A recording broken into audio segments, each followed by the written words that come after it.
Saat engkau tidak takut orang banyak, engkau bukan lagi seekor domba, engkau adalah singa. Pertanyaan sebenarnya bukanlah apakah ada hidup sesudah mati. Pertanyaan sejati adalah apakah engkau sudah hidup sebelum kematianmu. Karena banyak orang yang sampai dia mati masih belum hidup yang sejati. Rasakan hidup dengan segala cara yang mungkin. Baik buruk, pahit manis, gelap terang, musim panas, musim dingin. Rasakan semua dualitas. Jangan takut dengan pengalaman, karena semakin banyak pengalaman yang engkau miliki, semakin dewasa dirimu. Terakhir, ini mungkin jadi pengingat kita era-era belakangan ini. Jika engkau tinggal bersama orang-orang tidak waras, menjadi waras adalah berbahaya. Ya. Kalau hidup bersama orang gila, menjadi waras itu berbahaya. Jika engkau tinggal di rumah sakit jiwa, meskipun tidak gila, setidaknya berpura-puralah gila. Kalau tidak, orang-orang gila itu akan membunuhmu. Ya, kamu boleh tafsirkan kemanapun pernyataan ini pesan untuk hati-hati. Jangan-jangan banyak orang gila sekarang di sekeliling kita. Kalau pengen selamat, pura-puralah gila. Kalau kata Ronggo Warsito kan sebaliknya. Amenangi zaman edan. Kalau kita mengalami zaman edan, ketika segalanya kacau, segalanya rusak, semoga kita tidak kehilangan diri kita. Jangan ikut-ikutan edan.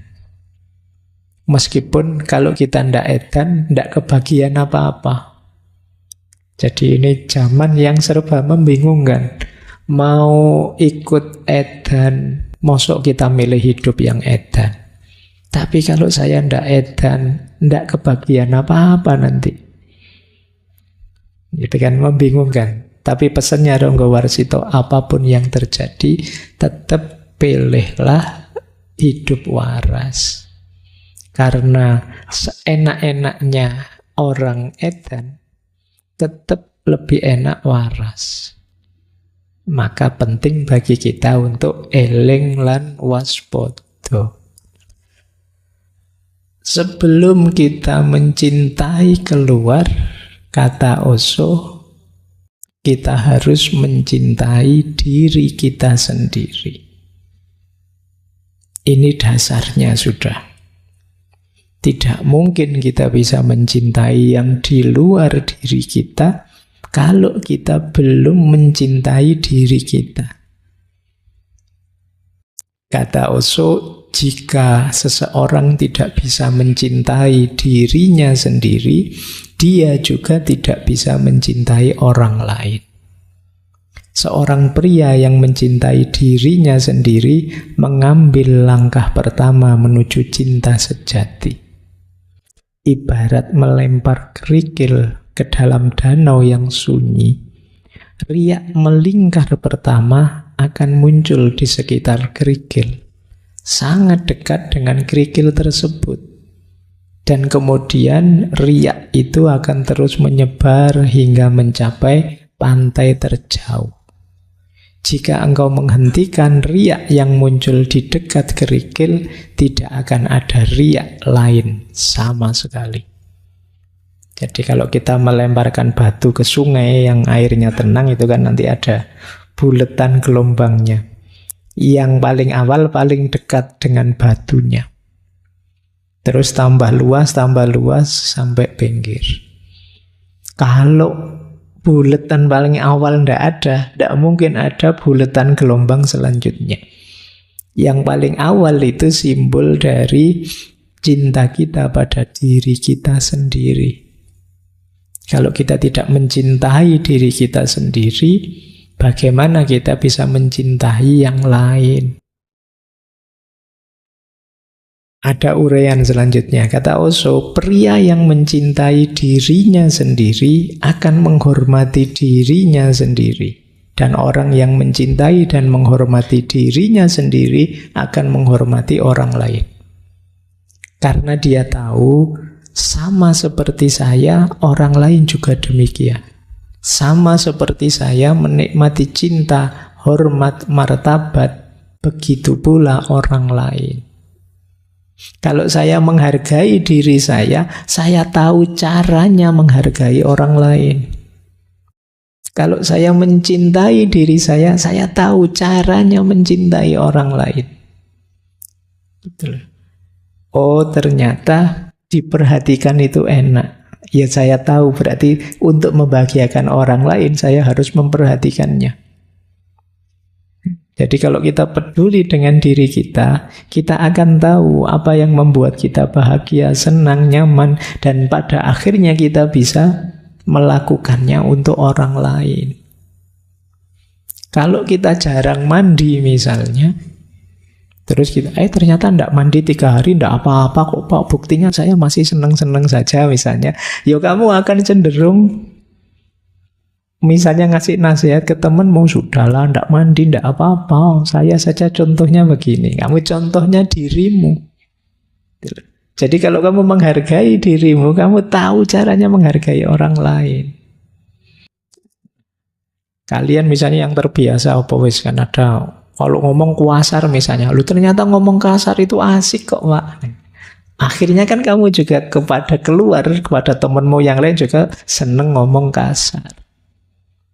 Jadi ibaratnya seperti itu cinta diri itu. Kenapa sih Pak kok harus cinta diri kita dulu? Bukankah lebih enak mengutamakan yang lain dulu loh? Kalau kamu beres dirimu, kamu mencintai dirimu, berarti kamu mengelola dirimu ke tahap yang sangat ideal. Ada lebih banyak hal yang bisa kamu lakukan untuk yang di luar dirimu. Kalau kamu tidak peduli dirimu kacau, acak-acakan, apalagi sakit-sakitan, apalagi, gimana kamu bisa mencintai yang di luar dirimu? Kamu sakit, misalnya batuk, misalnya, kamu tidak peduli kesehatanmu. Akhirnya saya batuk, tidak apa-apa, yang penting yang saya cintai bahagia. Gimana bisa bahagia tiap kali deket kamu batuk? Nanti dia malah nutup mulutnya. Aduh, kamu disuruh pulang, pulang aja. Tidak jadi mesra, malah penyakit. Ya kamu tidak mencintai dirimu. Ngomong juga begitu. Kalau kamu seneng ngomong kasar, ya mungkin tidak kerasan orang di sekelilingmu. Itulah dasarnya. Jadi sebelum kita mencintai yang di luar diri, ayo mencintai diri kita sendiri dulu. Ngopeni diri kita, itu amanat pertamanya di situ. Maka kata Osho itu yang paragraf ketiga itu menarik. Sokrates berkata, kenali dirimu. Buddha berkata, cintai dirimu. Kata Osho, Buddha jauh lebih benar. Kenapa? Karena jika kamu tidak mencintai dirimu sendiri, kamu tidak akan mengenal dirimu sendiri. Pengetahuan hanya akan muncul kemudian, cinta yang mempersiapkan landasannya. Kalau kita mencintai diri kita, maka kita akan bisa mengenali diri kita lebih dalam. Tidak bisa ujuk-ujuk mengenali. Cinta harus jadi landasannya. Maka ya Sokrates benar sih, tapi Buddha lebih benar, kata Osho. Karena mencintai diri akan jadi landasan kita memahami diri kita lebih tepat, lebih benar. Itulah mengapa dasarnya cinta itu self-love, cinta diri. Jangan mencari kesempurnaan. Orang mengira mereka bisa mencintai hanya jika menemukan pasangan yang layak. Omong kosong. Engkau tidak akan pernah menemukannya. Orang mengira mereka akan mencintai hanya jika mereka menemukan pria atau wanita sempurna. Omong kosong. engkau tidak akan pernah menemukannya. Karena wanita sempurna dan pria sempurna tidak ada. Jika mereka ada, mereka tidak akan peduli dengan cintamu. Mereka tidak akan tertarik. Saya pernah mendengar tentang seorang pria yang tetap melajang sepanjang hidupnya karena dia mencari wanita yang sempurna. Ketika dia berusia 70 tahun, seseorang bertanya, engkau melakukan perjalanan dan bepergian dari New York ke Kathmandu, dari Kathmandu ke Roma, dari Roma ke London. Engkau telah mencari. Tidak bisakah engkau menemukan wanita yang sempurna? Tidak adakah satu pun? Orang tua itu menjadi sangat sedih. Terus dia berkata, iya, saya pernah melakukannya. Satu hari dahulu kala saya bertemu dengan seorang wanita yang sempurna. Penanyanya terus berkata, lalu apa yang terjadi? Kenapa kok kamu tidak menikah? Lelaki itu terus berkata, apa yang harus aku lakukan? Dia juga mencari pria yang sempurna. Ya, berarti aku juga tidak masuk kriteria akhirnya. Tuh. Makanya jangan mencari kesempurnaan, mari menyempurnakan diri kita dalam cinta. Jadi jangan nyari yang sudah sempurna, tidak ada. Kalian cari cerita ini ya di bukunya yang judulnya On Being in Love. Ada lagi nasihat selanjutnya. Nah ini kalimat lanjutannya. Jika engkau mencintai seseorang, engkau menerima orang itu seutuhnya. Dengan segala kekurangannya, segala keburukannya, dan segala kegagalannya. Jadi terima apa adanya, kemudian menyempurna bersama dalam cinta. Cinta yang sejati itu justru kesediaan untuk sendiri.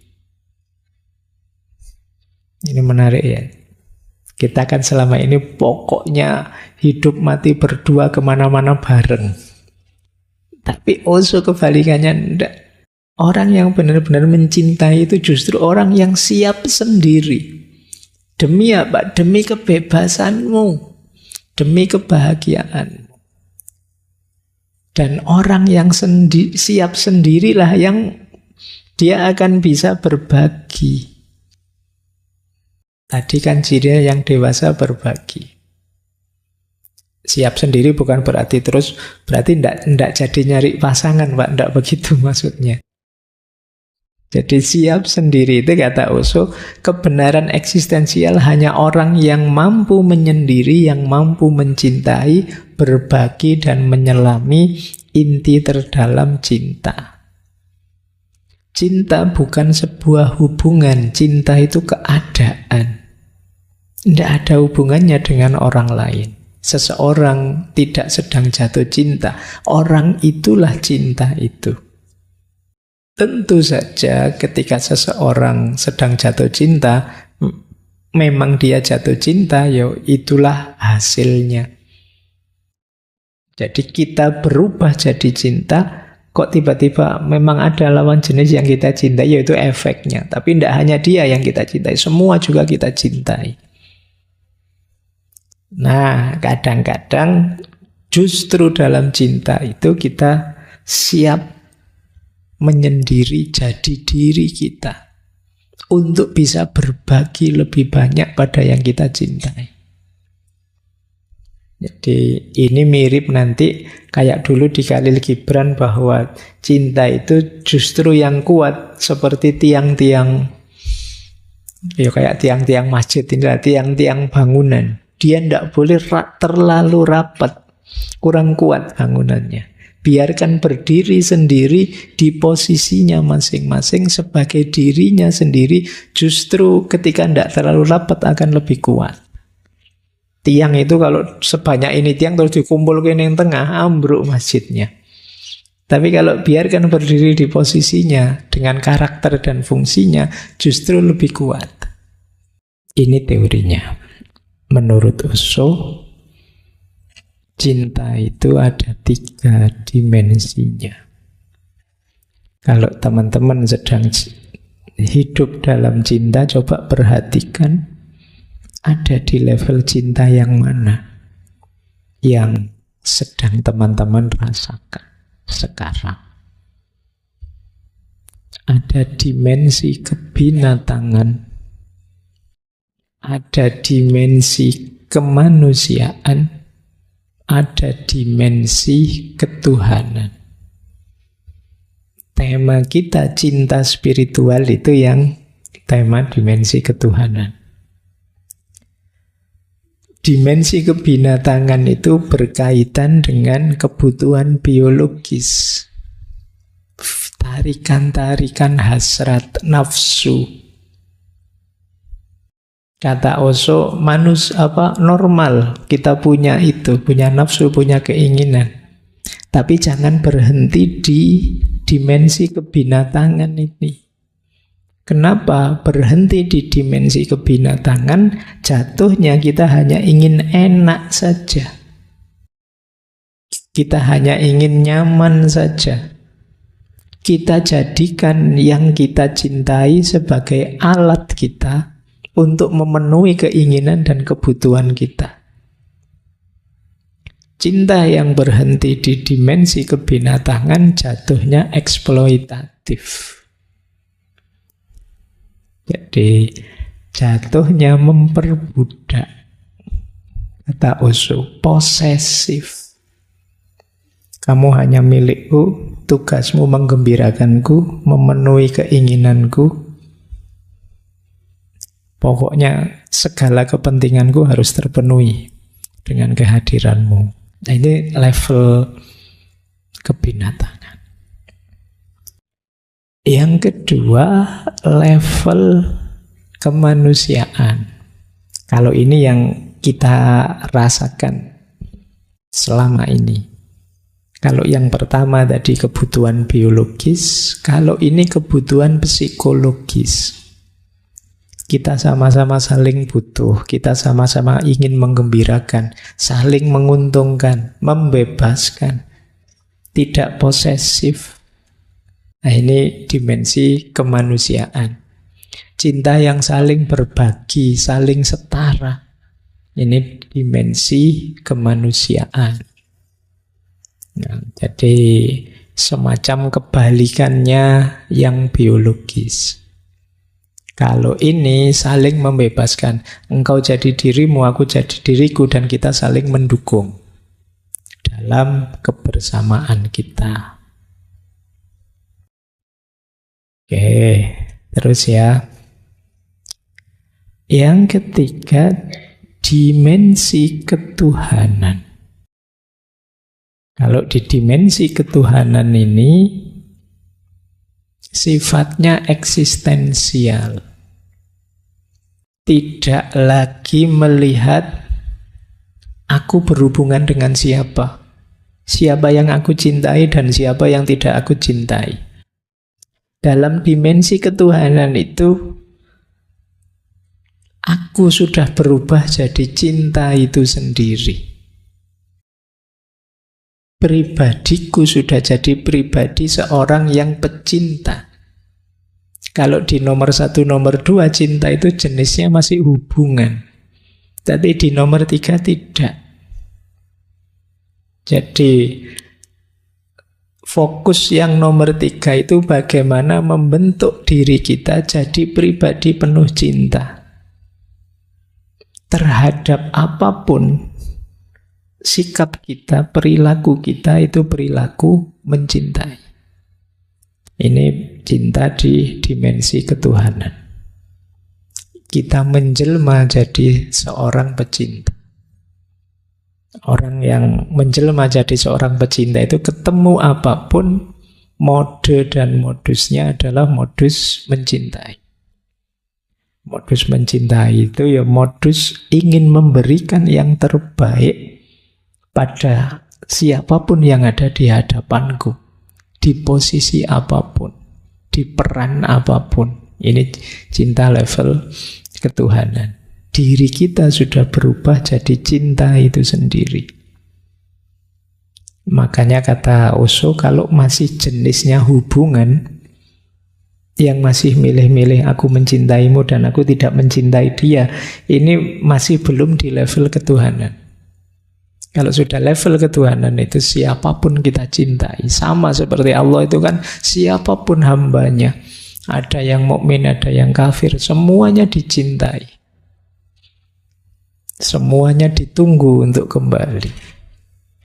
Jadi ini jenis dimensi cinta yang ketiga. Loh Pak, kalau begitu yang di nomor 3 ini nanti jadinya tidak fokus pada kekasihnya, tidak fokus pada... Tidak, ya kekasihnya ya tetap, tapi itu kan salah satu saja. Kalau di yang nomor 2 sama nomor 1 itu kan kamu aku cintai, dan yang ini tidak aku cintai, yang itu tidak aku cintai, yang sana malah aku benci, kan begitu. Tapi begitu pribadimu menjelma seorang pecinta, semuanya aku cintai. Ya tentu saja dengan cara mencintai sesuai syarat dan ketentuannya, sesuai ruang dan waktunya. Tidak sama. Mengapa sih cinta itu kok rasanya sering menyakitkan? Kata Osho, cinta itu menyakitkan karena menciptakan jalan menuju kebahagiaan. Cinta itu menyakitkan karena dia mengubah. Cinta adalah transformasi. Setiap transformasi akan menyakitkan karena yang lama harus ditinggalkan demi yang baru. Yang lama sudah familiar, aman. Yang baru sama sekali tidak diketahui. Engkau akan bergerak di lautan yang belum dipetakan. Engkau tidak akan menggunakan pikiran pada hal baru, sedangkan dengan yang lama pikiran telah terampil. Pikiran hanya bisa berfungsi dengan yang lama. Dengan yang baru, pikiran sama sekali tidak berguna. Jadi cinta itu kan membawa transformasi, perubahan dalam hidup. Tentu saja perubahan itu pahit. Karena kita berhadapan dengan situasi baru yang tidak sama dengan sebelumnya. Oleh karena itu, rasa takut pun muncul. Meninggalkan dunia lama yang nyaman, aman, mudah, menimbulkan rasa sakit.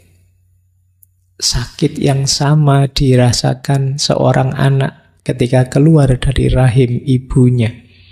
Sakit yang sama dirasakan burung saat keluar dari telurnya. Ini adalah rasa sakit yang sama yang akan dirasakan burung ketika dia pertama kali mencoba mengepakkan sayapnya. Jika emas ingin dimurnikan, maka harus melalui api. Cinta adalah api. Karena kepedihan cinta, jutaan orang menjalani hidup tanpa cinta. Mereka juga menderita, dan penderitaan mereka sia-sia. Menderita dalam cinta bukan penderitaan yang sia-sia. Menderita karena cinta itu kreatif. Karena membawa Anda ke tingkat kesadaran yang lebih tinggi. Menderita tanpa cinta adalah satu kesia-siaan karena tidak membawa kita kemanapun. Membuat Anda terus bergerak dalam lingkaran setan yang sama. Jadi cinta itu membawa perubahan besar dalam hidup kita. Cinta itu memurnikan kita, menyucikan kita. Ego-ego kita dibersihkan. Itu yang membuat tidak nyaman. Biasanya kita mengejar kesenangan, kenyamanan kita. Sekarang berubah. Kita dituntut untuk peduli, untuk perhatian. Untuk tidak sekedar mencari kesenangan kita sendiri. Itulah yang menyakitkan memang. Mau apa-apa, pengen santai-santai baru berbaring sebentar di WA. Terpaksa baca WA karena kalau telat males 3 menit. urusannya bisa panjang. Itu kan ini menyakitkan. Harus capek-capek peduli, mikir, dan lain sebagainya. Ya contohnya tidak hanya dengan pasangan, bisa dengan anak, bisa dengan sahabat, bisa dengan orang tua, bisa dengan siapa saja yang kita cintai. Itu kan mengubah kita, mentransformasi diri kita. Memang prosesnya menyakitkan, tapi sakit yang kreatif. Sakit yang menciptakan diri kita jadi manusia yang lebih baik. Jadi manfaatnya kembali ke kita. Disitulah pentingnya kita menguatkan diri menahan sakitnya cinta. Mungkin ada yang begitu dapat pasangan kelihatan tambah kurus gitu, mikir macam-macam tiap hari. Itu beratnya cinta itu di situ. Wis pokoknya kamu ndak kopen sudah akhirnya. Tapi jiwamu tumbuh seperti emas ilustrasinya Osho kan. Emas itu ya kalau ingin lebih banyak manfaatnya, ingin lebih murni, dia harus ditempa dalam api. Menyakitkan, tapi setelah itu akan jadi sangat berharga. Lanjut. Ini juga menarik kalimat beliau, nasihat beliau, jangan ganti-ganti pasangan. Ya, alasannya apa? Beliau punya ilustrasi sendiri. Jika engkau mencintai seseorang dan menjalani seluruh hidup bersamanya, keintiman yang besar akan tumbuh. Dan cinta akan memberikan wawasan yang lebih dalam dan lebih dalam kepadamu. Tidak mungkin engkau terlalu sering ganti-ganti pasangan. Ibaratnya, jika engkau terus memindah-mindah pohon dari satu tempat ke tempat lain, lalu ke tempat lain, maka ia tidak akan pernah berakar dimanapun. Untuk menumbuhkan akar, pohon harus tetap berada di satu tempat. Kemudian akan lebih dalam, kemudian akan lebih kuat. Keintiman itu baik dan tetap dalam satu komitmen itu indah, tapi kebutuhan dasarnya tetap cinta. Jika pohon berakar di tempat yang hanya terdapat bebatuan dan pohon tersebut mati, maka lebih baik pohon tersebut ditebang. Jangan bersikeras bahwa harus tetap di satu tempat. Tetaplah setia pada kehidupan, singkirkan pohon itu karena pohon itu sekarang bertentangan dengan kehidupan. Ini ada dua nasihatnya. Kedekatan itu penting. Oleh karena itu, untuk mengokohkan kedekatan, ya jangan sering gonta-ganti pasangan. Biarkan mantap kebersamaanmu. Tapi meskipun sudah sering bersama, pastikan dasarnya cinta. Lah kalau cintanya tidak ada, untuk apa kebersamaan itu? Jadi ini dua nasihat ya mungkin agak berbeda. Yang satu jangan gonta-ganti, yang satu ganti saja. Ganti saja ketika apa? Tidak ada cinta di situ. Seperti pohon yang tumbuhnya di atas batu. Ya dia akan mati. Kalau sudah mati ya ditebang saja. Ngapain mati-matian bertahan di situ? Nah ini ya, ini dua aspek ini sama-sama benar. Tergantung teman-teman nanti membaca dan menggunakannya secara pas untuk situasi teman-teman masing-masing. Kapan tidak mindah-mindah pohon, kapan menebang pohon. Nah, jangan sampai keliru. Lagi-lagi dasarnya ya tetap cinta. Kalau cintanya tidak ada, ya ngapain? Baik. Nah, masih ada waktu sedikit, sekilas saja ya. Tuh. Makanya nanti di banyak uraiannya, prosesnya harus seperti itu. Diawali dari passion, kemudian berkembang lebih tinggi jadi love, Pada puncaknya ada compassion. Passion itu gairah, nafsu. Kesenangan, kesukaan, itu passion. Jangan berhenti di passion. Kalian harus naik kelas pada love, cinta. Ini yang kemanusiaan tadi. Kalau bisa, ya kamu naiklah jadi compassion. Ini mirip yang pertama tadi loh. Kalau kita berhenti di yang pertama, kita berhenti di kebinatangan. Ayo naik kelas ke kemanusiaan. Kalau sudah masuk ke nilai kemanusiaan, tidak sekedar urusan hubungan seksual, tapi urusan cinta dan kebersamaan dengan segala nilainya. Kalau bisa ya naik kelas ke level tertinggi compassion. Compassion itu kasih sayang. Kita yang menjelma dalam karakter cinta. Apa saja kita cintai. Ini rankingnya ya. Kalau kita hanya berhenti di passion, jangan kaget kalau kebersamaan kita tidak akan langgeng. Karena passion dan kesenangan itu durasinya pendek, ada batasnya. Love lebih luas, lebih langgeng. Compassion jauh lebih langgeng. Ini mungkin dengan pemaknaan kasar kalau di bahasa Arab itu ada mahabbah, mawaddah, dan rohmah. Rohmah itu level compassion. Ketika cinta menjadi karakter dan mengimbas pada sekeliling kita. Ini cara memaknai aktivitas cinta ya.